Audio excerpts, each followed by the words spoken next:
Hi everybody, this is Dear Myrtle, your friend in genealogy. Thank you so much for joining me this evening for day 5. Boy, we've done this 5 nights in a row.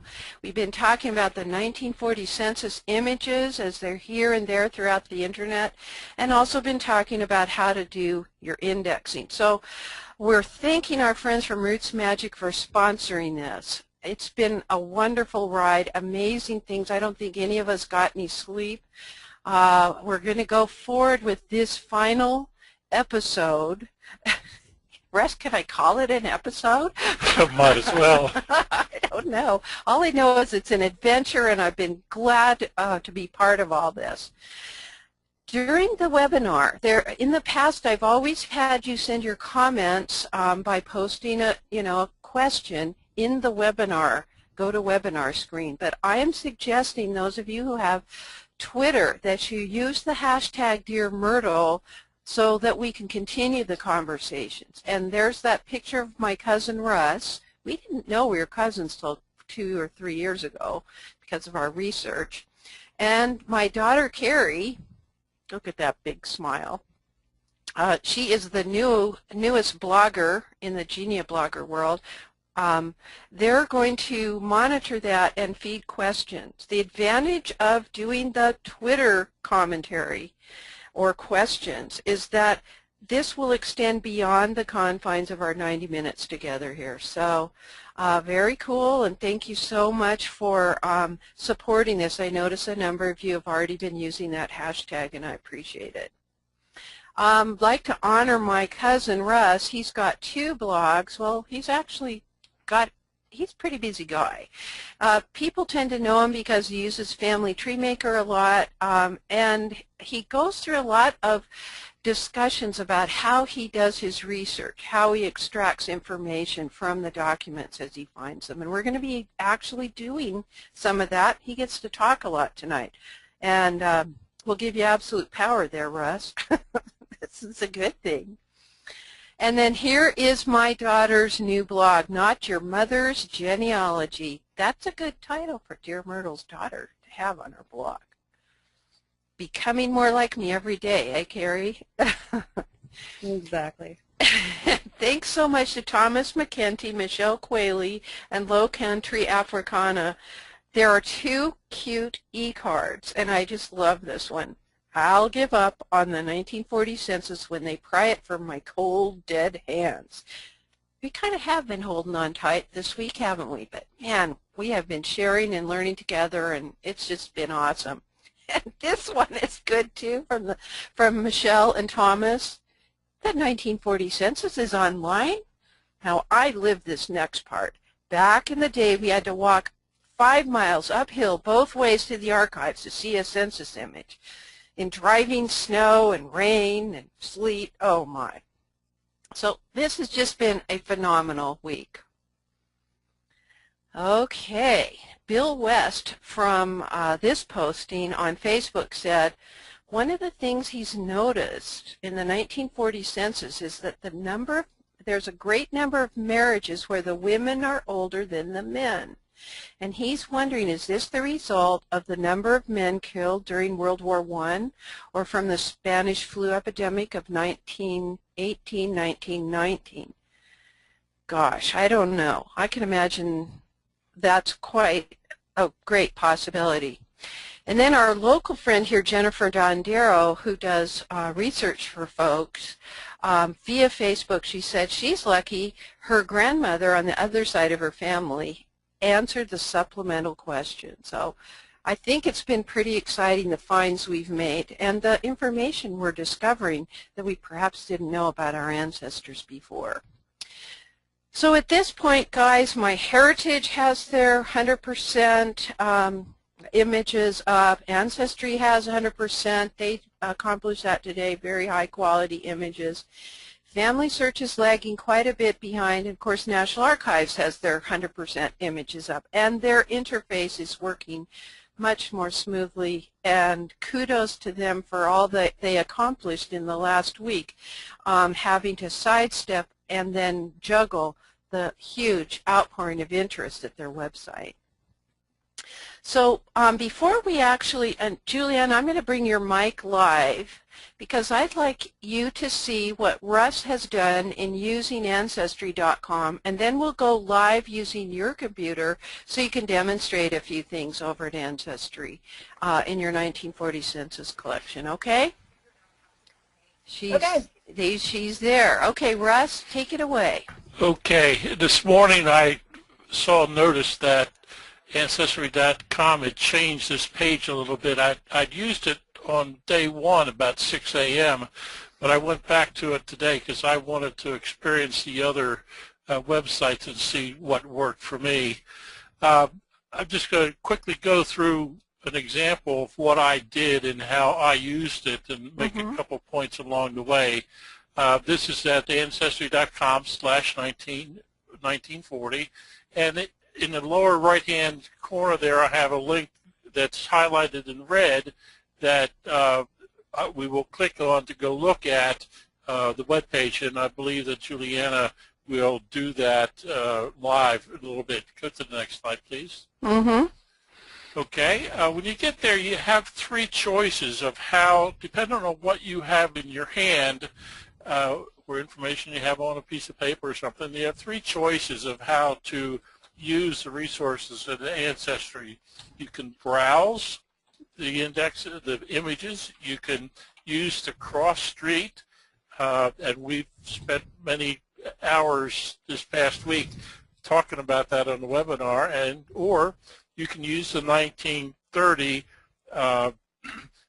enumeration district information if you have that. If you look at the line that's what's in the red box, you will notice that there are links that take you back to Steve Marr's website. So those two links will take you right back to the screens that we've been spending some time on. Yes. I'm going to take the shortcut because we'll see a live demonstration later, but I'm going to take a shortcut by click on the next slide, please, and I'm going to use the data. Sorry, there you go. Okay. I'm going to use the information that I had on my worksheet for the enumeration districts for the 1930 indexing. So for my example, I chose Pennsylvania, Lancaster County, and the enumeration district for 1930 was 36-85. So I entered that, and immediately what came up is a link to the 1940 ED number of 36110. It's Little Britain Township. It's a small little place. Next slide, please. Okay, next slide. It's hard to do the Vanna White part here, you know. I get so interested in what you're saying. Another way to do that, if you want to browse, and I'm just going back to browse for a second because you can get to the same place different ways, is you enter. I entered the state of Pennsylvania, Lancaster, and New Britain. So I got to the same place both ways. I'm just demonstrating in this slide what you can do. Next slide, please. So I'm going to click. We're going to click on the link to the ED, and there you go with your image. There's what I've highlighted in red across the top, and I know you can't see it, but it gives you Pennsylvania, Lancaster, Little Britain, and 3610. To the right of that is the number of pages or screens that you will have, and the previous and next page arrows at the right-hand end. So you can use your mouse to scroll in and scroll out. It's very smooth. You also can use the control bars on the right-hand side. I want to, the next slide, I'm going to just briefly talk about the two icons in the upper right-hand side. One is you can save the images, and it looks like Ancestry has some planning going on here, but what we can do now is save to your computer like you would save any file to your computer. Will bring up a window to save that image onto your computer once you get to the image that you want. Can I ask you a question, Russ? Sure. Remember before when earlier this week I saved the image for my Grandma Myrtle's household in Seattle, Washington, and I keep everything in a surname folder, so I put it under player because it was the player household. What kind of folder system or directory system do you use? Well, what this does, you don't have a lot of control, and I'm going to say this, and it works great right now, but I hope there's some improvements that Juliana can take away from our discussion here.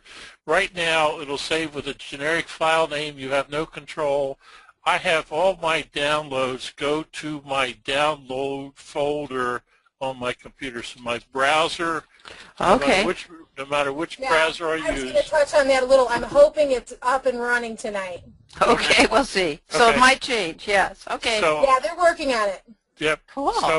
So right now it's saved it to my computer into my download folder on my browsers. I'll tell all the browsers, I use 3 different ones to put it into a download folder so I know right where it is. I will then go to that file and rename it to the way I want it, and then move it, cut and paste from where the download folder to where I would normally put that file. So at this point in time, I'm guessing that there'll be a window that comes back that gives us more control over that. Mm-hmm. Yeah, I'm not sure exactly what the plans are, but I know that there's a lot of little things on here, bells and whistles, that are still being worked on. Yep. Well, we're just so thankful for what's been done. It's very cool. In the right-hand side is the Actions button. I opened up the window. It doesn't open up that way, but I just wanted to show you what was there. The first item is to print it or to share it. The share features was not there when I made these screenshots this afternoon, but I'm guessing that there will be the normal social media type of sharing options that are available. It's only a guess. Okay. What they'll do is they're actually going to give you an option to go into the old browser from here, and then you can do your sharing the way you normally would through that browser, or through the image viewer. I'm sorry. Good. Okay. Cool. I want you to, on this page there is just below the word share says view sources. If you click the next slide. You bet. I want to show you what this view source, nope, you went too far. Too far? Yep. I don't have a view source. Ooh. I can show them that. Okay, you can show them that. What I want to point out in the view source, when that window flies out, all the normal Ancestry type source information you will see there in the pop-out window. For your citation, you mean? Right. What is missing in that source information screen? It's never been there before and is still not there, and I hope that Juliana takes this message home, is that we need to have the roll number in that source information. Isn't it part of the URL? Nope. Oh. Nope. Actually, what you'll do is that'll show up on your record page once things are indexed, because it's actually tied to the indexing. Oh, okay. So when you go back to, I'll show you that when we'll do it. What I want to point out is that we saw the screens to get that source, that roll number from Steve Morris.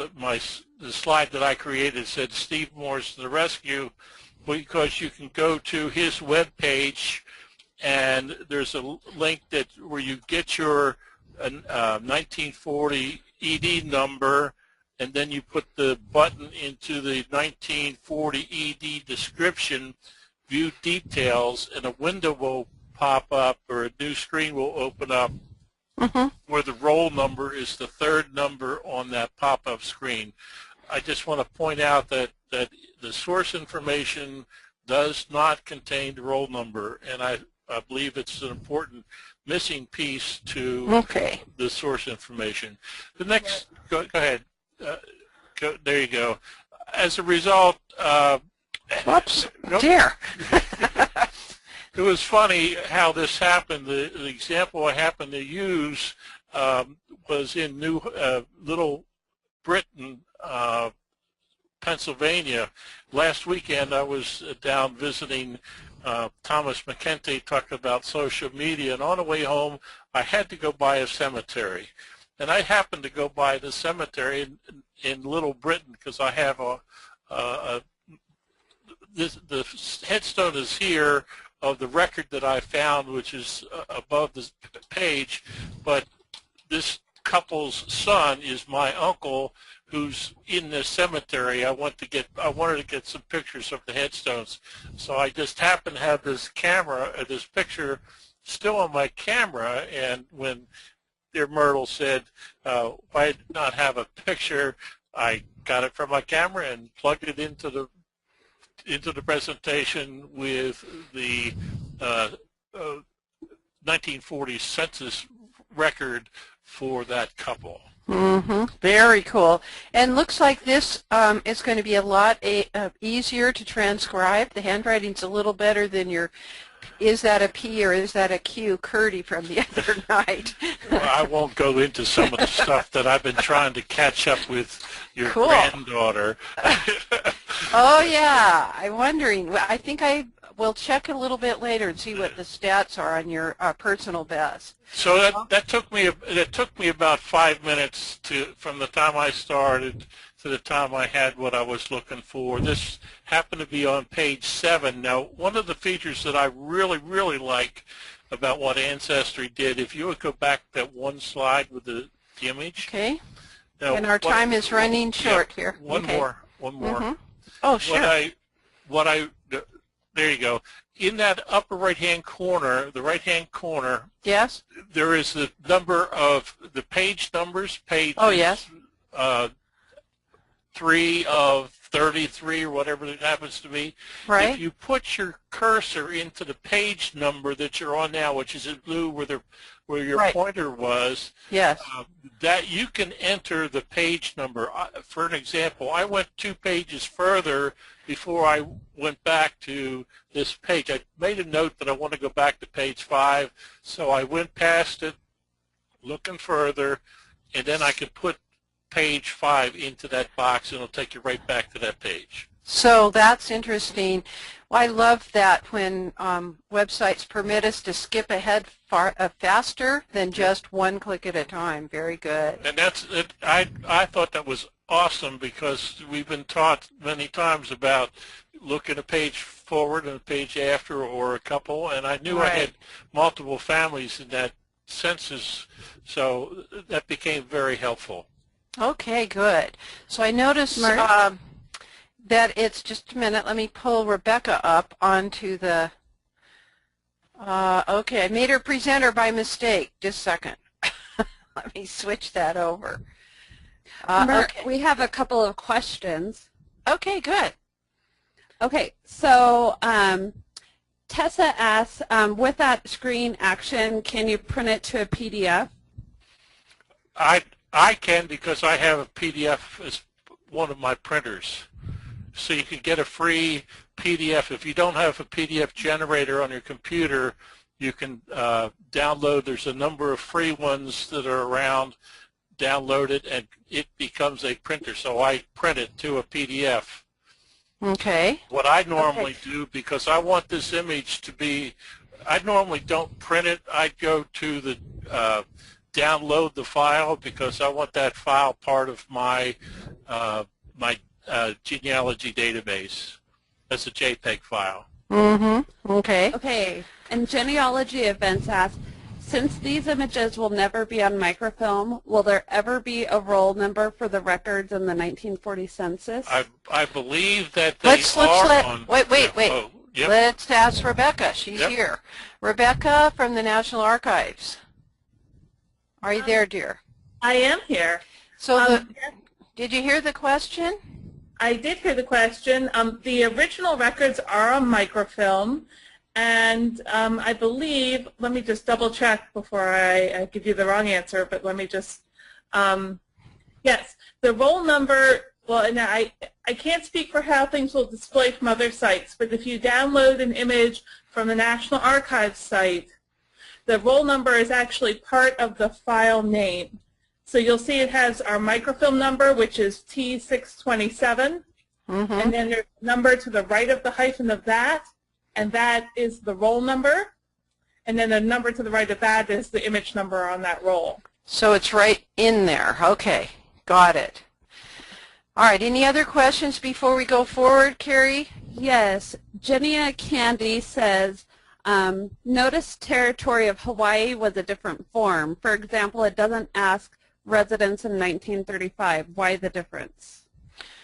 We'd have to address that to the Census Bureau, I'm pretty sure. Wouldn't you think, Rebecca? I think You so. know, maybe wasn't it a territory? Ah, that's a good point. It wasn't a state in 1940. It was a territory. And that's true. You'll see that the territories, including Hawaii and Alaska, do have different forms. We also have the census for Guam, American Samoa, Virgin Islands, Panama Canal, and Puerto Rico. Puerto Rico is the only one that's actually in Spanish. Okay, interesting. Very interesting. The stuff we learn. Okay, Russ, I'm thinking that this is probably a good time for us to have Juliana present. So she can do the live view of it. And I'm going to, I think we should keep all of us on. May as well, Amy, turn your mic on too. If you need to mute yourself, you may. So we've got Amy, Carrie and Russ are watching the Twitter feed. I'm doing better on the questions tonight, if you've noticed, that come in the chat dialog box. And Juliana, we are live at Ancestry.com, so you've got the floor now. Thank you. Okay. Thank you so much for having me on tonight, Mert. I really appreciate it. I just wanted to show you, first of all, the update, as Russ mentioned, we do have all images as of very early this morning. All of the images are available on Ancestry. Also, we have 2 states now indexed, fully indexed. Delaware and Nevada. I shouldn't say fully indexed. This is a basic index of the usual things, the name, the place, the age, so that you can search for your family and find them. We're going to go back later on, and we're going to be adding a lot more fields. We're going to be indexing almost every field in the census. So this is going to be a really wonderful census experience. And this is part of your agreement with the University of, I'm thinking Michigan, but it isn't. It's Minnesota, like Wisconsin, I believe. Minnesota, right. Yeah, I'm not privy to all the details on that agreement, but they're going to do some statistical things too. So this is going to be really a neat thing once we get all this work done behind us. It's been a very busy week. So one of the things I wanted to point out, because most of us are not among the lucky few that are in those 2 states, what we've done at Ancestry.com, and up through April 10th, you're going to be able to search through a lot of 1940s era collections for free. We've made more than 1 billion records available free. And you can see this is a list of a lot of the collections that we have here. Anything that we think might get you an address in 1940, we went out and we tried to hand select. One of the big ones is our U.S. City Directories database here. And this is a really helpful collection to search. We have another U.S. Cities Directory collection, and I've posted some links on our Tumblr blog, and I'll show you how to get to that later on. So all these links that I'm mentioning in here, you'll be able to get to them real quickly and easily. Well, and thank you for sending us the sticky note link, because I just sent that Ancestry, I think it's spelled wrong. Ancestry. Yeah, it's the bit.ly link. It's a shortened link. Oh, okay. Ancestry.me / yeah. So look in your chat dialog box, dear audience members. Also, I'll post this with tomorrow's blog post. Yeah, that'll take you to our Tumblr blog, and I put any of the links that I thought I might be mentioning in there so you can get to them real quickly.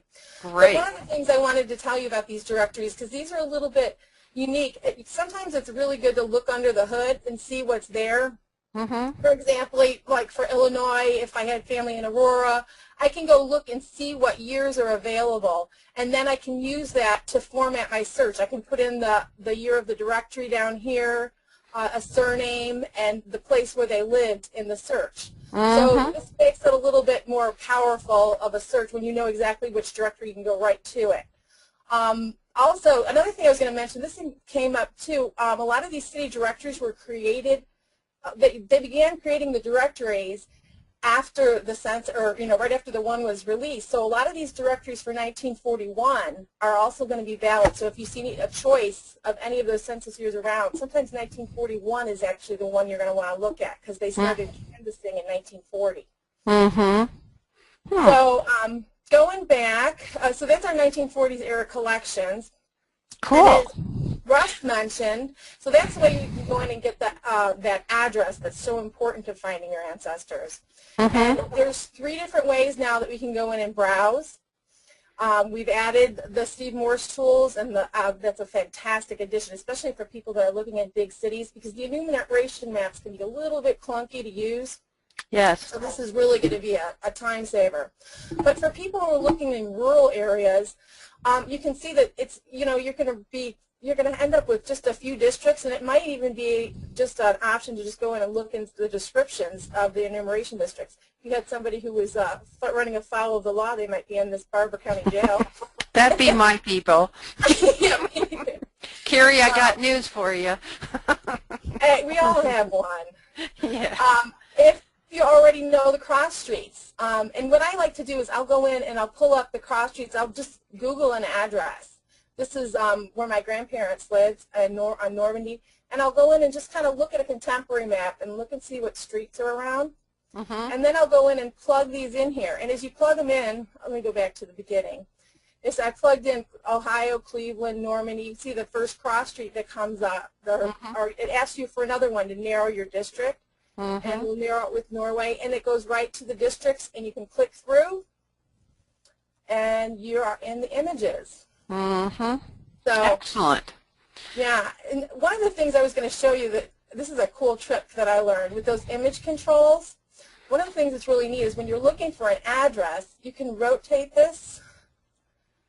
Oh, yes, because the addresses are written up by the street names like West 160th.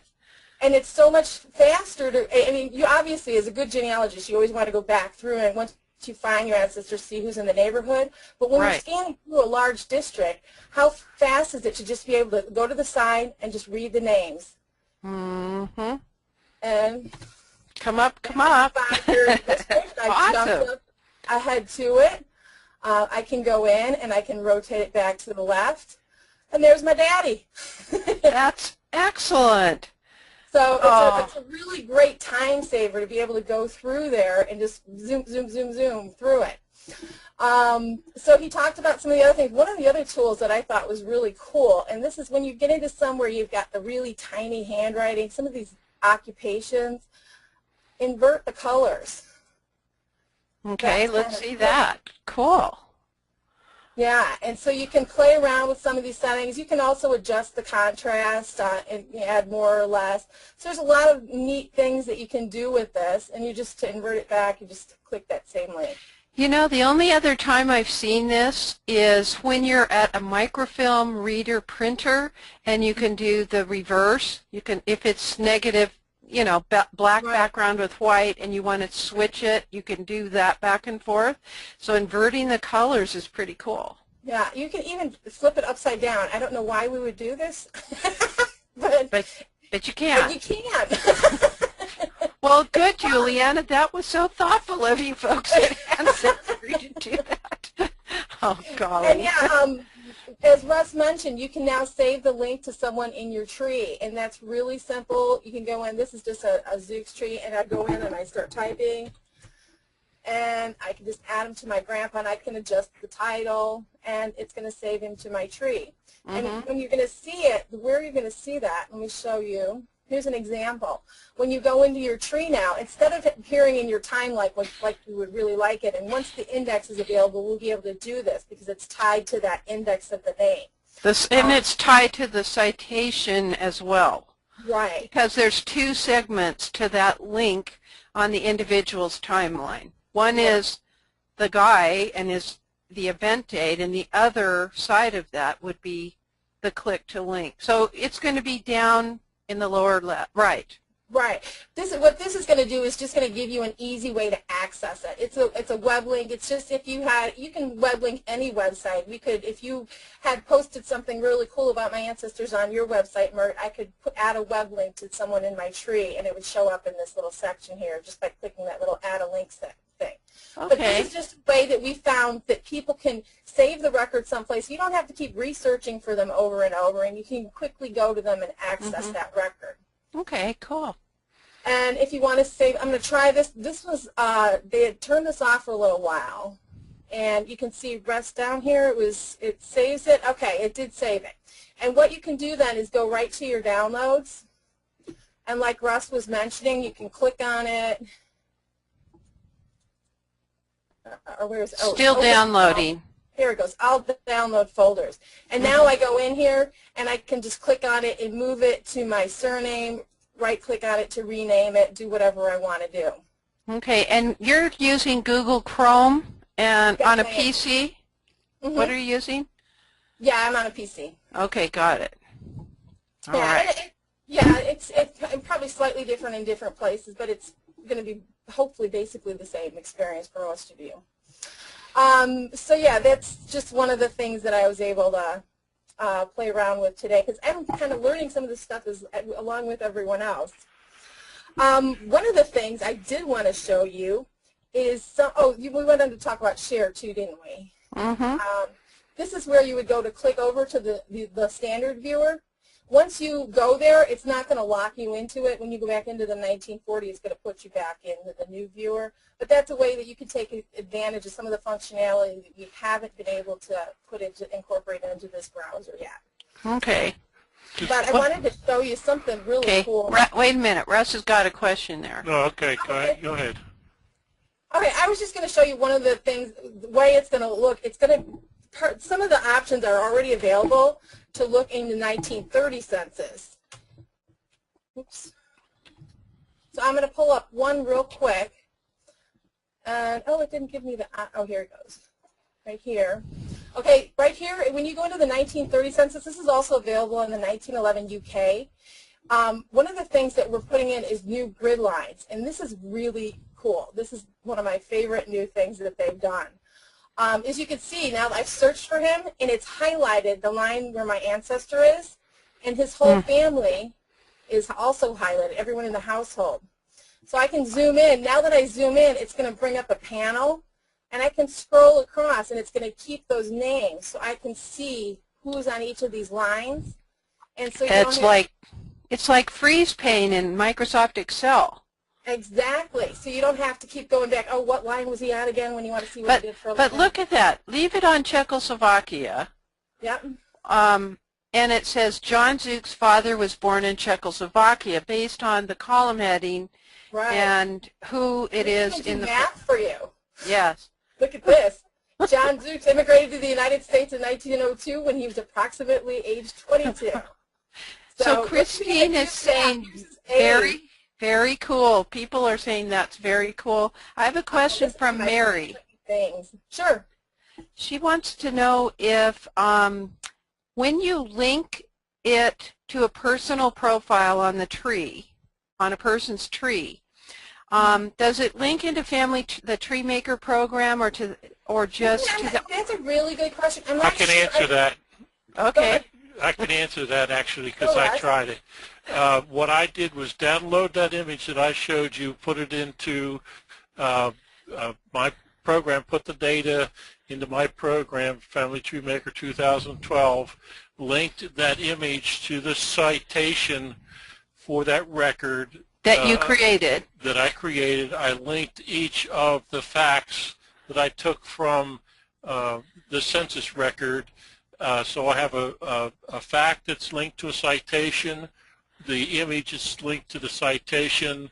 Right. And then a tree sync from Family Tree Maker 2012 to my Ancestry member tree, and that image is on my tree. The difference at this point in time, because we don't have the citation information, the indexing, there's the image is there. It should not be there as a person's profile, but it is at the moment the way I did it when we get the index, and I believe that a citation image will be like any other citation image from 2012. So it does work very smoothly. Okay, so I'm getting a lot of questions coming to me, so let's just pause here for a minute. And Tessa said I sighed very loudly, probably because I'm trying to scroll back and get to all the questions. Mary asks, will the new color highlights also print out, or is this just a viewing option? I think this is just a viewing option. I don't think that's going to print out on your image. Okay. Yes? Debbie? I'm not sure if they're going to have the custom print available in here. The print options here are back to the way they used to be, where you print a portion or print the whole page. If they do enable the custom options, you may be able to incorporate some of the shading yourself. Yes. And then my friend Debbie down in Florida says, is this with any browser or just with Chrome? No, the grid lines will be with anything. Okay. This experience is going to be, this is our new Census Viewer. I was having a problem with Explorer today because I usually use that, and for some reason the pop-up window keeps coming back on me, so I decided to go with Chrome for this occasion. Okay. So looking at my all right. And right now that works on the 1930 census and the 1881 British, right? This 1911. Oh, 1911. 1911. Okay. 1930 U.S., 1911 U.K. Okay, got it. All right, so let's get back on task with 1940. One more thing. Let's see. Anything else you want to show us about the 1940 before we go? This is just like actually, awesome. I was going to show you this. The enumeration district that you can find in the 1930 census, we can flip over to the 1940, and I can go in. The third option here is if you already know the district. If you've got somebody that you think was living in the same house that they were in 1930, we can go in here and select the district, and that same district will come up. Now it's giving me two choices here for Cleveland. So in some places you're going to end up, it's not translating it perfectly, but this is just another option. Well, that's perfect because probably they did redistricting as the population expanded, and so it's entirely plausible. Yes. Exactly. Okay. So and the other thing I was going to show you too is you can keep up with the status of our index. You can see we're working on DC right now. Our indexing status is here. Also, we have the enumeration district maps, and these can be really helpful because sometimes these other tools, I mean, these are some really wonderful tools, but these enumeration district maps can be really helpful. And even if you found the district, what I've done, and I was going to show you, this is kind of cool. I did this for a guy in Philadelphia. I just did a snag it of the little section because we couldn't figure out why his people weren't showing up in this map. And I kind of mapped the census taker as his little route as he went. And you can see this little blank, I didn't stop, the census taker stopped. Okay. So, so this is kind of a helpful thing, but it also can help you kind of gauge when you're having those ones where they're really a little bit hard to find. It's another tool that you can use to kind of acclimate yourself to your ancestors' neighborhood. So this is, I found these really helpful. Very cool. The tough nuts to crack. Yeah, I think that was about it. Other than that, it was just, I was going to show you, so a lot of the stuff Russ covered for me. You did my job for me so well. Well, I Russ. think we need some Czechoslovakian dessert. That's about the only thing you haven't given us. Oh, I'm sorry. Okay. I'm prepared. I know. Juliana, I know this has been a fantastic week. Congratulations to Ancestry for getting their images up and for the work that you all are doing, and I appreciate your coming to spend time with us. Now, you can mute your mic. There may be other questions that come up, or if you need to sign off, just let me know. Yeah, I'll probably stick around for another 20 minutes or so, and then my hungry husband's waiting for me to make dinner. It's almost 9 o'clock here, and I still haven't fed my family. This has been kind of like the status quo this week. I hear you. I hear you. Diana is asking, hi Diana from the International Society of Family History Writers and Editors and the Genealogical Speakers Guild. How's that for promo? She says, were the people in the miss blocked on pages 61 plus? And I'll bet you the answer is no. Because Yes? Yeah, we looked really hard for this guy. He was in one of our online chats, and we could not find him anywhere. Oh, okay. Well, so you're right. The census taker just totally dropped the ball and did not finish their assignment, and nobody picked it up. Okay, so that's just too bad. Then those households didn't get enumerated. That's awful. Okay, thanks so much, Juliana. I appreciate it. You're welcome. Have a good night. Okay, now I need to take back control of the presenting.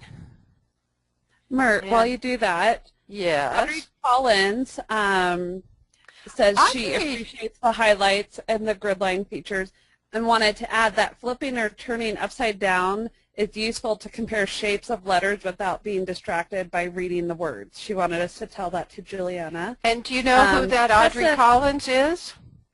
She is, I think this is Audrey Collins from the National Archives of the UK.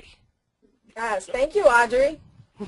We appreciate I think you're right. I think you're right based on her hashtag or the information on Twitter. Yeah, she is up late at night because she's in London. So we have an international audience. Thank you so much. And Yep, Juliana? She said it's 2 a.m., but she doesn't have to work tomorrow. This is good. Juliana, do you see the picture I grabbed from your Facebook of you? And I'm assuming that's your daughter? Yes, that is my beautiful daughter, Maggie. She's gorgeous. Thank you. I meant to send you that. Thanks. That's okay. All right. Thank you. All right. Now, we don't have Jim Ericsson with us. Is he in the room? Let me check. I don't think he is. I think he actually decided to spend some time with his family. This is a concept. But it's very easy for us to check and see what the progress is. Now, somebody a little bit earlier sent me a question. What about the indexes for the community indexing project? Now, Ancestry is doing their indexing and they're working with the university on that. But the consortium or the community census indexing project for 1940, the indexes will always be free and they will appear at archives.com, FamilySearch.org, and FindMyPast.com. And they will always be free. Okay, and let me go pull in this. This is my reminder to pull in the real live web page here. Let me get to where my web pages are. Just a second. All right. Good thing we're able to manage all this some days. Okay, so this is at FamilySearch.org/1940 census, and you can see that Delaware's now 100%. We heard that from Jim last night. And as you roll your mouse over the various states, there's Minnesota, that's 1%.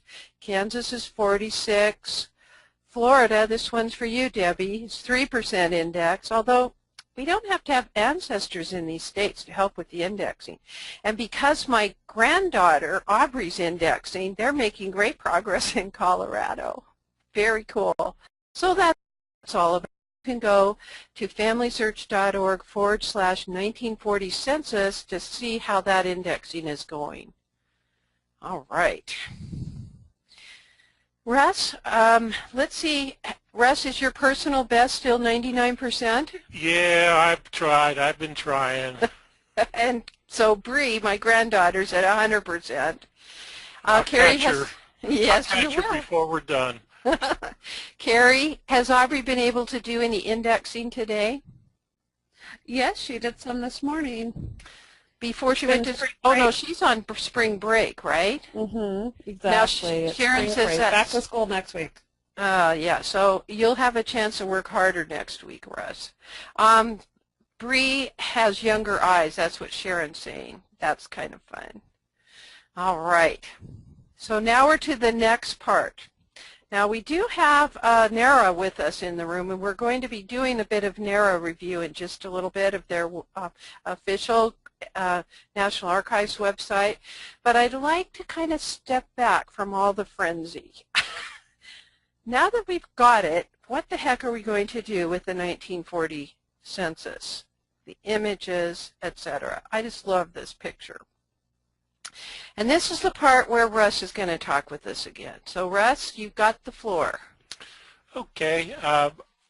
In my blog, I've set up a game plan, and I sort of used the blog to record what my game plan was and what to do with the information that is being provided. So I'm going to quickly run through what data I want to collect. It's important, I think, that we understand what's going to be indexed and what's not going to be indexed. What data do we want to capture off of what we're finding on our records, and then to set up a citation. I'm not going to cover citations because I think there's still a lot of discussion going around the community about that. But what I want to talk to is the process that I went through. I just offer it as something to think about. The first thing I did was went to the 1940 census form response, a resource where I could see what a blank census form looked like, and it's off the archives.gov website, and I did a blank. I printed out a blank 1940 census form. This actually turns out to be useful in two reasons. One, to collect the data, and the other to do the indexing, because I wanted to understand that form before I started to compete against my colleague on the other side of the country. So I did look at the census form, and what I did from that is looked at it, and I've done this before, to identify what fields I wanted to collect. If you would do the next slide. You bet. So what I did went through each line that is on each row number, and I created an Excel spreadsheet, and I'll tell you how to get to this in a few minutes. But I wanted to identify what the line numbers were, what information was going to be there, and having now done some indexing, I know what's being indexed and what's not for searching purposes. So I highlighted in red and bold, I want the street number or house number, and you got to be careful about which number you pick up, by the way, because the street address number is in the very first column, and it will not be indexed. The house number is what will be. Then the number of household and the order of visitation is a column. Do you own or rent? And at this point, I don't care about that for my data collection. I may later. The value of the home or monthly rent, and there's some interesting prices about how much people had to pay for rent. Is it a farm or not? The name, relationship, the sex, race or color. Now, to me, that's not, it's being indexed. I'm not going to pick it up. I have no need to pick it up that I know of yet, but I know where it is. The age of the last birthday. Now, can I interject here? Sure. When we're talking about what's being indexed, we're talking about the typical index that's being done by the consortium, not that broader index of more fields at Ancestry, that Juliana was just talking with us about. Yeah, so this is the consortium indexing that I've been doing. Right. So I don't know what Ancestry is going to do. Row 11 is the age at the last birthday, and that's no different than what we've seen it before. But on the census record, it may say 4/12.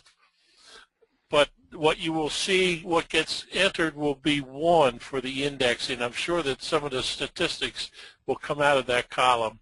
Marital status, what I am marking that I am going to collect that, because what I found is that it helped me identify for what's the status of that person, especially a female. Do I start looking for her birth surname or married surname? So I've been tracking that. Attended school or college. At this point in time, I'm not concerned about that. The interesting thing is the highest grade in school. I I found some revelations as I've entered the data from my ancestors of who I thought went to college and who didn't go to college, and I thought it was very interesting. Place of birth, we've seen that before. Citizenship, it's there. I'm not personally collecting it.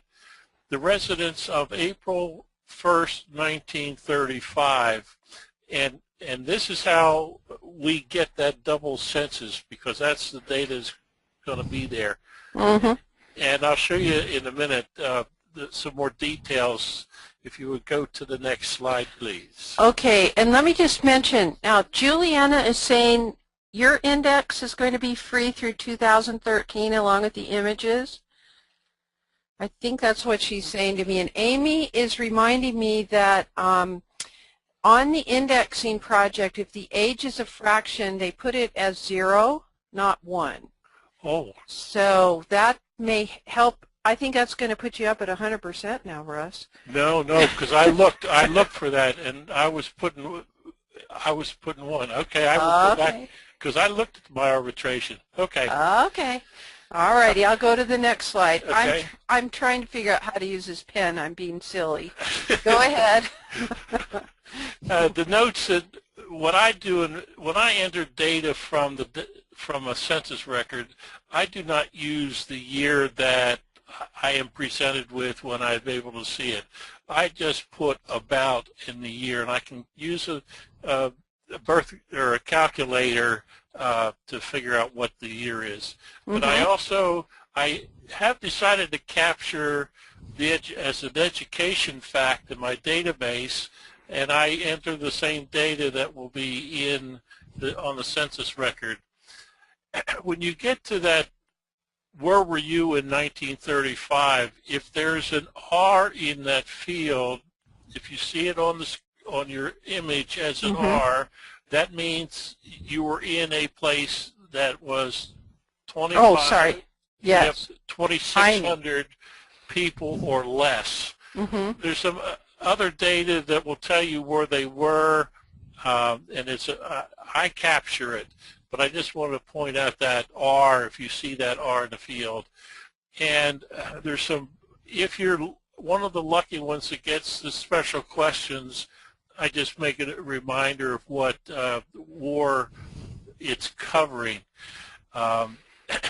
So this is a working document that I have in front of me when I pick up an image. If you would go to the next screen, please. You bet.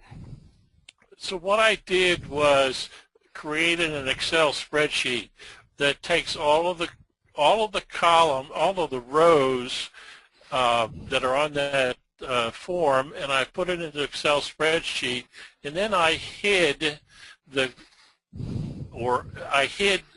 rows that I didn't want to collect data. So the piece of what you're seeing on the screen. Oh yes, I can see this here. Yep. What I've been working on a piece of paper that this is a copy of, and when I look at the image, I just start writing on this spreadsheet. So I go the names across, and I pick up the fields that I want to capture. So you're actually extracting the information you're most interested in, rather than transcribing everything for each person in the household. That's correct. Because I'm going to take it and from this is for you. This is just for me. Right. But what I did will make available is the whole spreadsheet, and then you can control what data. In other words, I figured out what data I want to capture in my database and put an Excel spreadsheet and use Excel's tools to help me make up a blank worksheet, since it's all going to be handwritten for me, and then I just put it into my database. What's in the red circle below is the NARA film series, the series T627, the roll number, the state, county, the enumeration district, the description like a town or township, the page number A or B, and the file name. So as I'm looking at this image on Ancestry, wherever I'm looking at it, I have this form in front of me, and I read it off my screen. I blow it up, I rotate it, whatever I want to do to capture the data and put it on this form. Then I can take the form and put it right into my database. And what you just highlighted. Yes, I need to know. Is that where you put the URL if it's a web address? No. Where? I put the file name that I downloaded. Oh, and what it is called on your hard drive. Oh, got it. Exactly what it is, because the way I write it out, I have my own format so that I can see it. But in my citation that I have created, I will include the data that's in that red box. Okay, and that's what we have on our next screen. And we're getting close on our time here, Yep. so let me go to the next screen. This we're going to actually copy. This is from your blog directly, and that is your fill in the blank. I'm having fun with the pen, but it's the 5th in a row, and I'm going wacko. So, and this is along the Elizabeth Shown Mills line here, right? Yeah, from what I have seen, there's been some discussion on the APG list of what this really should look like, but that's the best that I have right now. The good news is I can always go back in and change it later in my genealogy software, but that's I copy and paste this into my citation box, and then I edit it, fill in the county, the state, the location, the page, the ED, so it'll end up in my citation. I have just sent that to everyone in the who's attending the webinar. And can you give me the link to your, well, let me show this part. Let me bring this over. This is the Google Docs worksheet that is your version of the Excel worksheet. Yep. It's the online copy. Let me turn off my drawing tools and be serious here for a minute. I just sent you the link. Okay, thank you. And you see, those are all the possible fields for regular enumeration. And let me give the link. I'll send it to everybody. This can be shared. Is this shareable for anyone who has the link? Who has the link? Okay, got it. So I've just now sent that. Yeah, if you have problems, just drop me an email and I'll send you the link. Okay, now we're going to have people, I mean, we've got hundreds of people in the room right now that are benefiting, but give me your email address and we will, so that we can, I'm going to actually type it in here so everyone can see it. What email do you want? Gmail. Okay, Here. HR. There you go. Okay, great. I'm going to copy and paste this email to the screen. I'm also going to send it to everybody in the audience. And so if you have any difficulty getting into this, this is Russ's email address. Oops, I'm on a protected cell, it says. Can I'll fix it. Okay. All right. So, but Russ, will you please send me the link to it and I'll blog it tomorrow so that people can have this, access to this, and you'll unprotect those fields? Yep. Thank you so much. This is the first discussion we've really had about what the heck do we do with this. And Russ has done this very well. Before we pull on our archives people, I'm sorry, I'm looking at 12 screens at once. I should never do that. I want to talk with you about Elizabeth Shown Mills' new website, evidenceexplained.com. And I'm going to actually pull it up so we can view it live. It's one of the cool things we can do here. And notice she has a series of quick lessons, so she's actually teaching you this, how to do citations. And it's possible then to look at samples of quick check models. Here's Digital Archives Online. There's a sample entry of a source list, full reference note, and a subsequent short note. Those are the 3 levels of citations that you'll find throughout her book. And you can actually download a special PDF viewer and purchase PDF versions of Evidence Explained as well as her quick check. So remember that it's evidenceexplained.com, and very cool stuff going on. I think I bought everything she has because I travel so much, and I was talking with Juliana, who said she left the room but was wishing everybody a happy Easter and a relaxing weekend before we tackle everything next week. And she said, you know, she travels a lot. She is in the Boston University program, and so she's carrying around ProGen, Evidence Explained, and a couple other books, and that just gets to be a bit heavy. So having a digital version of these resources can help you with your citations. A lot of our genealogy software has built-in templates and templates that you can create that will help you create citations, but you kind of need to look at Elizabeth's work. So, all right, we have gotten to that portion of the evening where, let me go in on my tab here and turn on the mic for both. Oh, great, I can't even see anything. Okay, Rebecca and Amy. Welcome to the webinar. We've done it. Amy, you have been here every single night. You and me and Russ for sure. How are you holding up, dear? Doing great, just thanks. Isn't it wonderful to hear all the cool things that people are finding in the census? I tell you, it has been so neat. I mean, you know, that's such an overused word, but it really has been neat watching the reactions of people as they're finding as they're finding their ancestors in 1940. And I saw a tweet earlier today that somebody just by accident found their great-grandmother. They weren't expecting great-grandma to be living in the house with grandma at the time.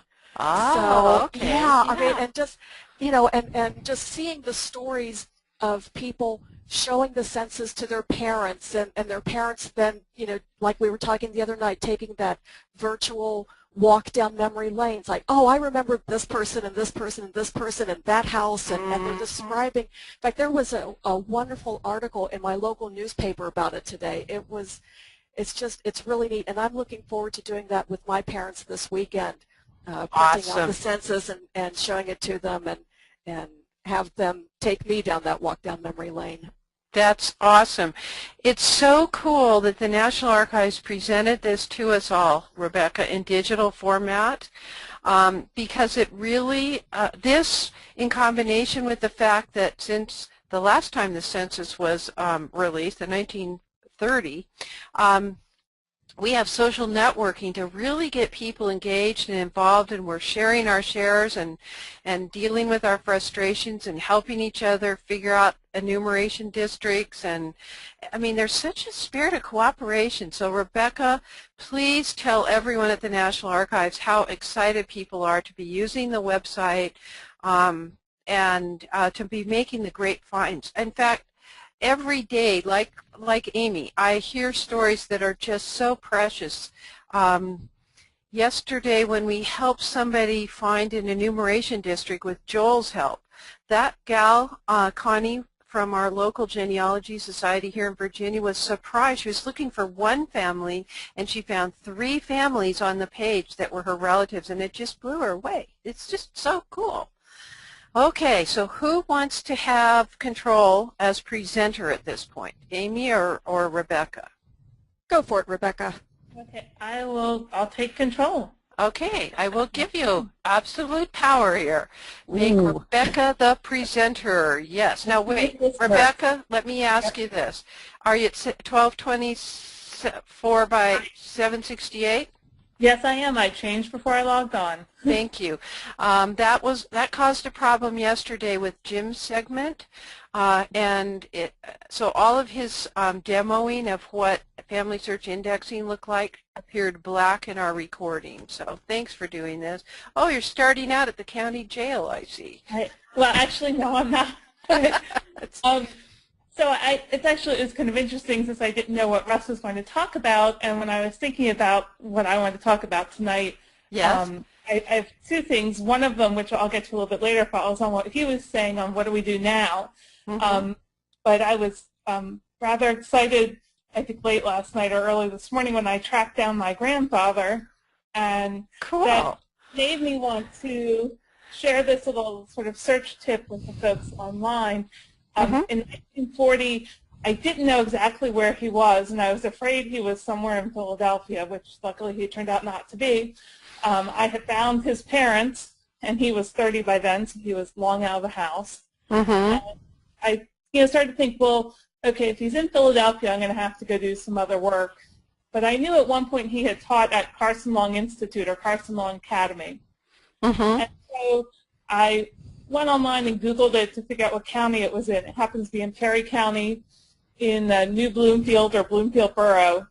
And one of the things I wanted to mention to people is if you have somebody who is living in an institution, so in this case, he was a teacher at the school, it's a boarding school, or if they were in the Perry County Jail, or they were living in an institute of some other sort, an orphanage or something, they are often going to be shown separately in the census. So what we're looking at here is the enumeration district description, and this showed me he was in enumeration district 50-2, which had most of Bloomfield Borough, and at the very end were all the teachers who were living at Carson Long Institute. So if you're looking for people in institutions and you see where it says shown separately, usually they will be listed towards the end of the regular pages before you get to the page 61 recount people. Let's define that, because I do have some newbies in the room. For instance, my daughter Carrie doesn't know what page 61 is. So in the census for 1940, on April 1st, they start on page 1. So if you look on the upper right-hand corner, and let me pull up the census for everybody. If you look in the upper right-hand corner, you'll see the page numbers start, with page 1A. Well, because your site navigates so quickly now, there's no problem. Yes, it's lovely. With page 1A. These were all the people who were counted as the enumerator did his first walk of his enumeration district. However, if you weren't home, the enumerator was supposed to go back to your house again, and when he made that return trip, those people are listed starting on pages numbered with sheet number 61A. So right. That's the 61A, and if you were living in transient housing, a hotel, a trailer park, anything like that, those entries will start on page 81A. So I've had that experience with some other people where literally you can see they're going down the block, you know, they're at house, let's say 300, 301, 302, 304, and you think, I wanted 303. Go forward and look on that page, starting at page 61, because hopefully they went back and they did catch up with them, and that's where you'll find that information.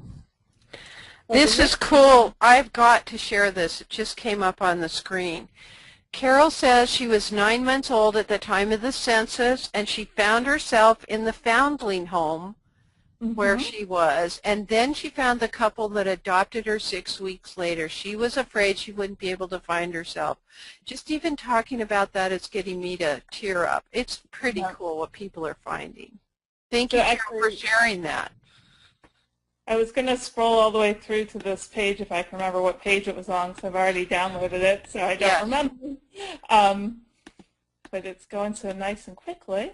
Yes, it is. Loading very fast. That's cool, Amy. Give your programmers some kudos there. Will do. They're not here. I have to go back 2 pages, I think. Sorry. Or I'll just show you. Nope. Okay. I'll just show you from my downloads. There he was. See if I can make this a little bigger. Yes. And here they are, Carson Long campus.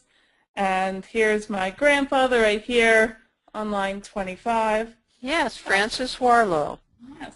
And I was most curious to see if he mentioned here that he says he was single. He had at one point been married before he and my grandmother got married in 1941. And there's some discrepancy whether it was a divorce or an annulment. Mm-hmm. And it was a fact that nobody in my family knew until I asked him a question for a project I was doing in college, and he was a very scrupulously honest person, and I had a list of genealogy questions to ask, and I said, have you ever been married before? And he looked at me and said, yes. And so I was so curious to see what he would say on this census, but I see he says single, so. Mm-hmm. Mm-hmm. So I did want to mention for folks, this was, after the folks living in the rest of the borough were the teachers for this school. And you can see on the left where the street name is. In this case, it says Carson Lawn Campus. And so that's the institution name. Yeah. Yes. And then at the bottom, there's a little note here that says, this takes in all the teachers, employees, and other residents, Carson Lawn Campus. It does not include the students. It says the 200 students here, none of which are permanent residents. Okay. So this was a boarding school, but they did not enumerate the students here because they did not consider them permanent residents. Mm-hmm. So that was one thing I wanted to mention.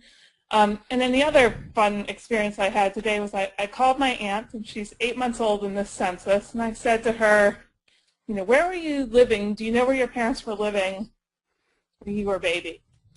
And she said, I'm not sure. She knew what I knew, which was that they were in Ericsson, just outside of Baltimore. But she said, hold on a second. And she started pulling things out of boxes.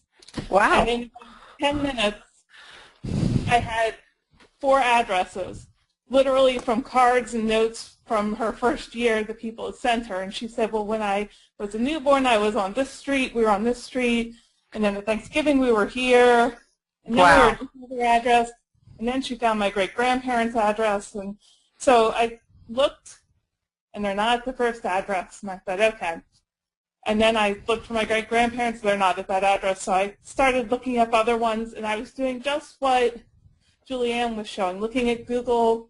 I had Google up on my iPad and the census up on my computer, and I did finally find them, and it turned out that they were all at this winter address in Baltimore with my great-grandparents. So I was kind of excited because I got 3 generations after going through about 3 addresses. But that leads me to don't give up. If you have an address that you think is the address and they're not there, start looking at other records, asking family members. Maybe there's nobody alive who knows where they were living, but you might have a cousin who will say, like, oh, I remember Uncle Joe always talked about such and such a street. Because they drove by it on the way to the market, and they'd always say, that's where I lived when I was a kid. Exactly. Yeah. Awesome. And so I have so many addresses still. I have to go back and figure out why in this first year they were kind of bumping around. And all of these sorts of things. It was sort of interesting to me to see. That is just awesome. I really like it when you archivists and techie people actually like to do the research and dig into these things. This is just phenomenal. So you have a feel too, in 2 ways, what the user experience is, because you've been doing your research, ferreting it out by figuring out addresses in relationship to enumeration district. And I really appreciate that you've been spending time with us here this week, Wednesday, Thursday, and Friday, so you could hear what people are saying and how they're starting to assimilate the information they're gathering in the census. So cool. Well, I appreciate being able to join you. And then if I could have just a couple minutes. And sure, absolutely. I didn't mean to cut you off. I'm just... You didn't. Okay. One of the things I wanted to say to people, just going back to the census, Russ talked about what next, and he was talking about how he was collating data from the census. Yes. I want to just suggest to people, and I'm just coming at this from the perspective of the National Archives, which has federal government records. Particularly if you're brand new to genealogy research, think of the census as a good starting point. It's not an ending point where you say, yay, I found them in 1940 on the census. This census is telling you other things that are hints looking for other records. So, for instance, see if I can do this. If you come over here, we have the question about citizenship of the foreign-born. Now, it just happens on this page there's only one person who's foreign-born. I can find him. Was that one that said not telling me? I think that was. Okay. We'll have to go back. So, but for instance, if you see an NA on the census, that means that the person is a naturalized citizen. Mm-hmm. So you might want to contact the National Archives office. This person's living in Pennsylvania, so our office in Philadelphia, and see if we happen to have the naturalization petition, which will give you some of the information you need to start going back to where that person was from before they came to the U.S. Mm-hmm. We might also look for that with one of your partner sites known as fold3.com. Mm-hmm. Yes, and you'll see there's another one. You know, here's the questions about veterans. Now, these are only on the supplementals, but you'll see this. The veterans questions are asked on earlier censuses of everybody. Mm-hmm. And if somebody was in the military, the National Archives, we're probably going to have the service records. Mm-hmm. Unless, you know, this time period you start to get maybe a few that were lost in the Great Fire of 1973. But if it's earlier service, we're going to have them. If it's pre-World War I service, mm-hmm. right to us in Washington, great records there, both service and pension files. Mm-hmm. Also in the supplemental questions, they ask if you paid into the railroad retirement system. All of those railroad retirement files are at the National Archives in Atlanta. Awesome. And there's also some questions about if you were involved in the emergency work with the Civilian Conservation Corps, Works Progress Administration. Mm-hmm. Records about that. If you have a farmer, this is the Great Depression, farmers are struggling. There are some limited records that where the government was making loans to help keep farmers afloat. And unfortunately, only a small portion of them were saved. But if you're a lucky person whose family's farm loan records were saved, you're going to know more detail about them than you could ever have imagined, literally down to what they were growing, how much, what sort of household goods they had. I mean, amazing awesome. Levels of detail. And then the last thing I'll just mention, this is, again, the end of the Great Depression, are bankruptcy records. And on my personal soapbox, this is just my opinion, it's not an official NARA opinion, I think genealogists greatly overlook court records when they do their research, particularly federal court records. And if you have an ancestor who filed bankruptcy, you're going to get a wealth of information about what their assets were, what happened, and why they were filing bankruptcy. And, you know, so it's just a few clues you may get from this one census that will help you to keep on with your research. And the first time I ever walked into the National Archives, my supervisor said to me, she took me into the stacks where we keep all the boxes, and I was young at the time. I thought, wow, this is really cool. And she pulled the box off and opened it, and she said to me, Rebecca, inside every box is someone's story. Yes. 10 billion with a B, pieces of paper, which are all somebody's stories, and they're just waiting for people to come in and find them. It takes research. It's not always as easy as doing what we've been doing on our computers, but it's there. And I just want to encourage people to take the census as a starting point. It's really been so exciting to see everything people are finding, but use this to help connect you to more and more records, and you'll find that full picture of your family. Mm-hmm. This is just, I am so glad that you're encouraging them to make a broader search, and I am very excited about this. I think a lot of interest came because of Twitter and Facebook and things like that, where genealogists were sharing, so non-genealogists started doing it. And I think Who Do You Think You Are, the television program, and Find Your Roots over on PBS stations. these these have, you know, sparked the interest. I've got a couple of questions for you from people in the room. Sure. Judy wants, oh no, wait, let's see. Terry asks, is there anything special about the 1940 census for Native Americans living on reservations?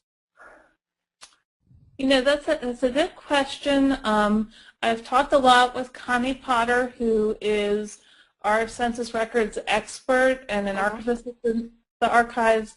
I don't think that there are any special separate forms. And as far as I can recall, I don't think there is, but I'm going to make a note to ask Connie when we're back in the office. And if there is anything special, I'll see if maybe we can put something up on our blog, and I'll let dear Myrtle know so maybe she can also help spread the word. Yes, that would help because, man, I could hardly keep up with all the reading. Carrie has a question from the Twitter feed. Yes, Cowell's Genealogy asks, is there a way to jump to a specific census page on NARA's website, or do you have to keep clicking next? Right now you have to keep clicking next. I think it's something we've talked about, seeing if we can add that to jump. But at the moment you do have to keep clicking next. Okay. Boy, it's a good thing we can even talk at all, dear, after all we've been through this week. Deb wants to know, in the 1940s, is there anything about deaf or blind as there has been in past federal census? I don't believe there is, but let's just scroll up a little bit and we'll look. Yeah, Russ, do you remember that? Not on the population schedule, there isn't. Okay. Thank you. Yeah, so that's different. Yeah, I think the one thing people should remember that makes the census different is this is at the end of the Great Depression, just about the end of the Great Depression, and so the country has been through this what now we can see is a very historical period that was so different from the 10 years preceding any other census. And so that's why we see the questions I have up now. So many questions focused on employment, the question about where you were living in 1935, you know, and your occupation, and what you're trained in, and what you're not. And how many weeks did you work in the last 12 months? Right. So it's, you know, just a different time, and for historians, you know, it makes it, you know, just a really interesting census to look at, and I'm really curious to see how historians are going to take this data and what new things we're going to learn about this period in our history. It really isn't that long ago, but was so crucial to things and similar often to, you know, what we're facing today. Somebody else asked a question, and I clicked by mistake and deleted their, so I don't know. I think it might have been Sherry who asked, what if people were on military ships or military bases? I think the bases in the U.S. are just special places, aren't they? And they are enumerated. That is correct. If they were on a base in this country, they would have been enumerated within the census pages for that county. So similar to what I showed you with the school here with Carson Long, they would be enumerated on the pages for that particular base, but within the county. Yes. People who were serving in the military overseas, they were enumerated. However, the Census Bureau did not keep those particular census forms. So unfortunately, if you had an ancestor, say, who was serving on a military base in Germany, that's probably a bad example for 1940 in France. Yeah. They had the statistical data. Remember, that's what the census was taken for, was for the Census Bureau to get the head count for congressional districting, and then they used the data for other purposes. They didn't save those forms, unfortunately. Right.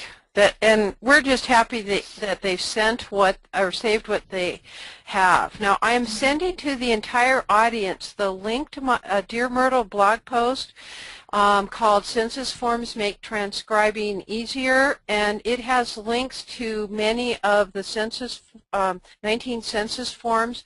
Way earlier in the evening, somebody suggested that we do what she did and I apologize because I can't remember who that was. I've been looking for it in the list.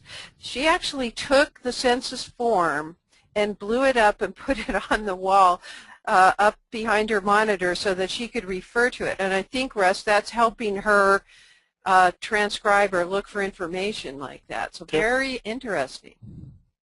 You wanted to say something, Russ. We've got about 2 minutes. Nope.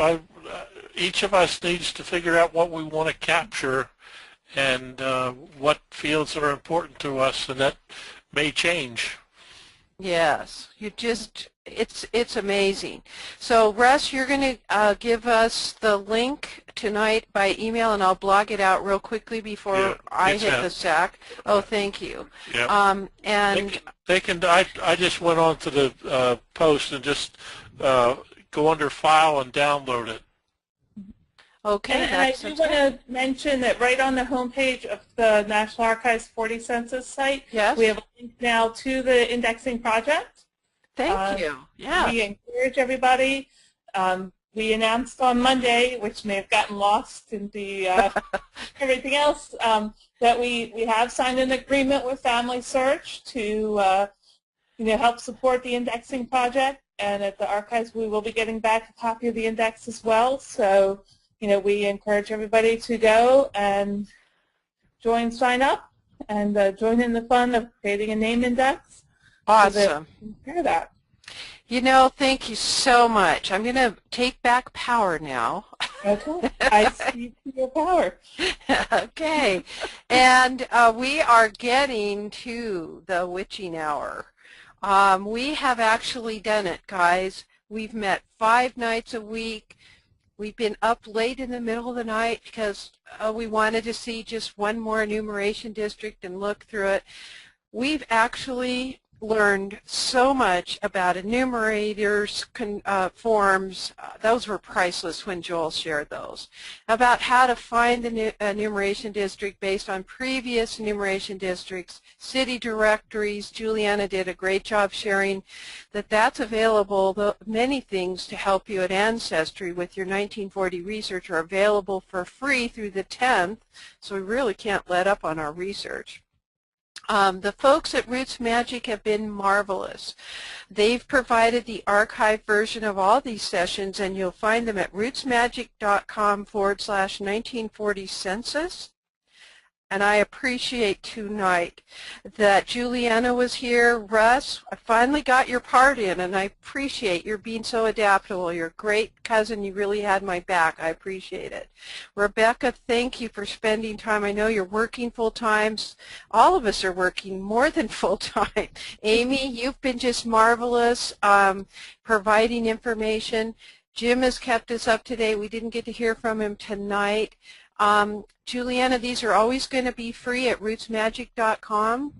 That was my agreement with him, so thanks for asking that. And Carrie, welcome to the genealogy part of the blogosphere. You already have one for health and fitness, but I'm really excited that you're going to be doing genealogy. In fact, this summer, she and I are spending an entire week at my house in Utah. The grandkids will ride their bikes around the neighborhood while we scan, and I get her oriented to our family history.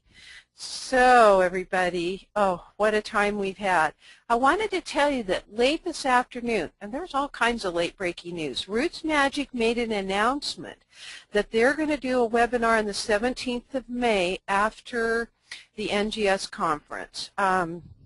And it's all about creating a 1940 census citation in Roots Magic 5. So if you'd like to find out about that straight from Bruce, he will be demonstrating that, and you can sign up for that now. Just go to rootsmagic.com. Then I think it's under Learn and then Webinars. And I have just had a wonderful time visiting with you all. Thanks so much for tuning in. I'm hearing we're getting a lot of folks watching the archive versions of the webinar, so I appreciate it. This is Dear Myrtle, your friend in genealogy.